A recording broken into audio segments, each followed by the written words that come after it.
తెలంగాణలో అతిపెద్ద ఆలయంగా ప్రసిద్ధి చెందిన యాదగిరిగుట్ట శ్రీ లక్ష్మీ నరసింహస్వామి స్వర్ణ విమాన గోపురాన్ని సీఎం రేవంత్ రెడ్డి దంపతులు ఆవిష్కరించారు. వానమామలై మఠం 31వ పీఠాధిపతి రామానుజీయర్ స్వామి ప్రత్యక్ష పర్యవేక్షణలో మహాకుంభాభిషేక సంప్రోక్షణల మధ్య ఆవిష్కరణ కార్యక్రమం జరిగింది.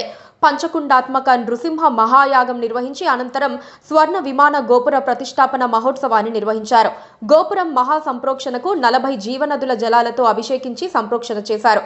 అనంతరం స్వర్ణ విమాన గోపుర ఆవిష్కరణ క్రతువును వైదిక బృందం వేద మంత్రాలతో శాస్త్రోక్తంగా నిర్వహించింది.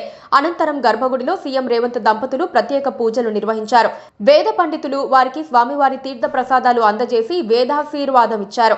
అద్భుత కృష్ణ శిల్పకళా వైభవంతో స్వర్ణమయ శోభితమైన యాదగిరిగుట్ట ఆలయం నేటి నుంచి భక్తులకు కనువిందు చేయనుంది. ఎన్నో రోజులుగా భక్తులు ఎదురు చూస్తోన్న స్వర్ణ విమాన గోపుర విశేషాలివే.